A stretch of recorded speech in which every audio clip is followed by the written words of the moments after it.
मित्रों, आज की तिथि में हमारे बीच एजुकेशन एक ऐसा शब्द है जिसका महत्व और जिसका असली अर्थ हम समय बीतने के साथ भूलते जा रहे हैं। एक समय था जब वैदिक काल में इसी एजुकेशन के कारण हमारा देश विश्व गुरु कहलाता था और उस समय जो शिक्षा दी जाती थी वह शिक्षा एक कंप्लीट मैन का निर्माण करती थी,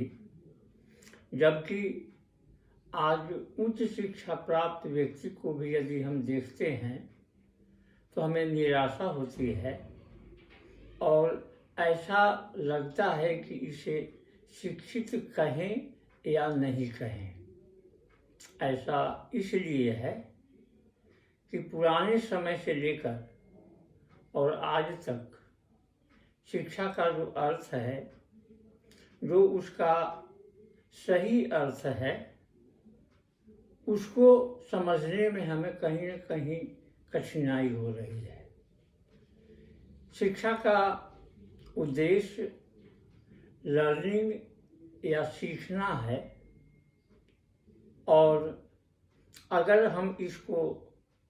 विस्तृत रूप में जानना चाहें तो इसमें 4 बातें शामिल की जाती हैं। शिक्षा का यह अर्थ वैदिक काल से ही चला आ रहा है, आज भी इसका वही अर्थ है और आने वाले समय में भी इसका यही अर्थ लगाया जाएगा, क्योंकि यही इसका सबसे सटीक और सार्थक अर्थ है। जब कभी भी शिक्षा के उद्देश्य अर्थात लर्निंग या सीखने की बात होगी तो उसमें जो पहला बिंदु है वह है लर्निंग टू नो। इसके अंतर्गत जो भी सैद्धांतिक ज्ञान है, चाहे वह लिटरेचर से संबंधित हो, विज्ञान से संबंधित हो, किसी साहित्य से संबंधित हो, लेकिन इसके अंतर्गत हम विभिन्न प्रकार की जानकारियां प्राप्त करते हैं। इसलिए लर्निंग की जो पहली सीढ़ी होती है वह है नॉलेज या ज्ञान प्राप्त करना। इसी क्रम में जब हम आगे बढ़ते हैं तो हम यह पाते हैं कि लर्निंग का दूसरा एस्पेक्ट होता है लर्निंग टू डू, अर्थात हमने जो जानकारी हासिल की है, हमने जो ज्ञान प्राप्त किया है, उसे हम कैसे व्यवहारिक ज्ञान से जोड़ें, कैसे हम उसके प्रैक्टिस के बारे में जानें, यह ज़्यादा ज़रूरी होता है। और इधर हाल के वर्षों में जो स्किल डेवलपमेंट की बात की जा रही है, सरकार के द्वारा भी, शैक्षणिक संस्थाओं के द्वारा भी, तो उसमें मूल बात यही है कि किसी भी क्षेत्र में जो हमारा सैद्धांतिक ज्ञान है उसे हम कैसे व्यवहारिक रूप में एकत्रित करें, उसको व्यवहारिक ज्ञान से हम जोड़ें ताकि उस सैद्धांतिक ज्ञान का हमें अधिक से अधिक लाभ मिल सके। इसी क्रम में शिक्षा और लर्निंग से संबंधित जो हमारा तीसरा बिंदु है वह है लर्निंग टू बी। जब हमारे पास ज्ञान हो जाएगा जब हमारे पास उस ज्ञान से जुड़ा हुआ स्किल हो जाएगा। तो वैसी स्थिति में हमें आसानी से हमारे ज्ञान के अनुपात में कोई न कोई नौकरी मिल जाएगी। नौकरी सरकारी भी हो सकती है, नौकरी प्राइवेट भी हो सकती है, लेकिन अपने ज्ञान के बदौलत, अपने स्किल के बदौलत कहीं न कहीं हम कुछ भी करेंगे ही। कुछ नहीं होगा तो हम कोई अपनी व्यवस्था करेंगे, अपना उद्यम बैठाएंगे,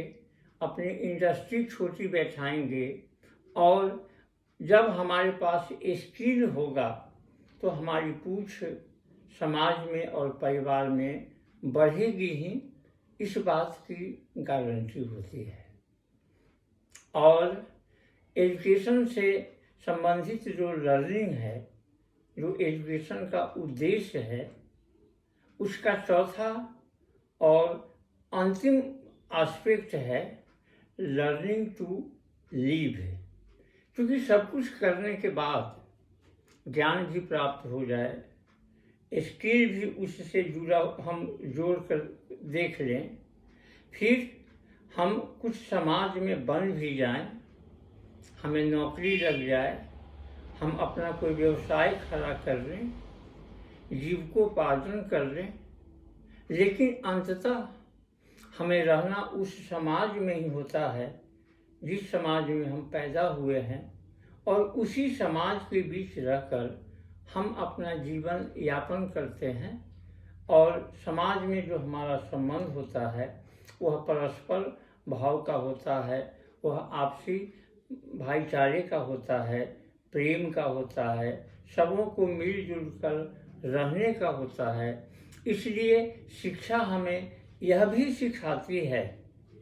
शिक्षा का एक उद्देश्य यह भी है कि किस तरह से हम एक सभ्य और सुसंस्कृत नागरिक बने, एक जिम्मेदार नागरिक बने, देश की उन्नति में सहभागी हों। इसलिए शिक्षा के अर्थ में या उसके उद्देश्य में कभी कोई खराबी नहीं रही है, आने वाले समय में भी नहीं रहेगी, बशर्ते हम इसके सही अर्थ को समझें, सही अर्थ को जानें,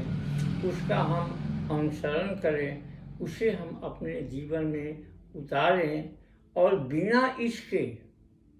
शिक्षा का बिना सही अर्थ जाने और बिना उसे अपने जीवन में उतारे, इसका कोई उद्देश्य पूरा नहीं होगा, और वैसी स्थिति में हम भटकते रहेंगे। शिक्षा का कोई हमें लाभ नहीं मिलेगा, न तो हमें आर्थिक लाभ मिलेगा, न बौद्धिक लाभ मिलेगा, और तब हमें ऐसा लगेगा कि शिक्षा हमारे लिए एक बेकार की चीज़ साबित हुई है।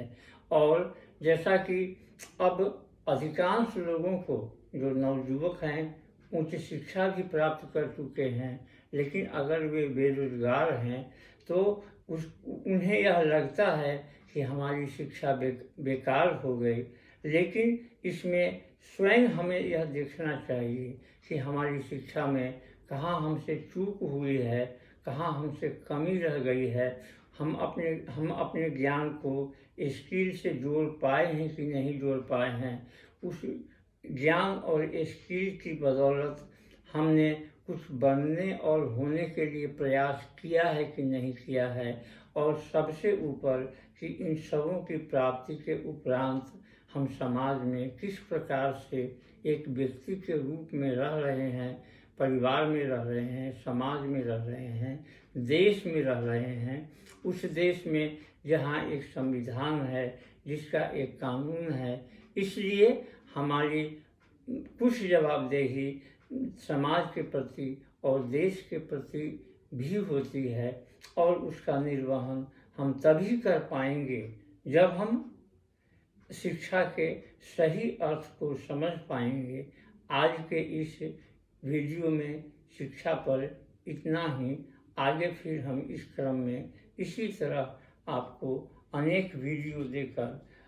अपना भी और आपका भी ज्ञानवर्धन करते रहेंगे। धन्यवाद।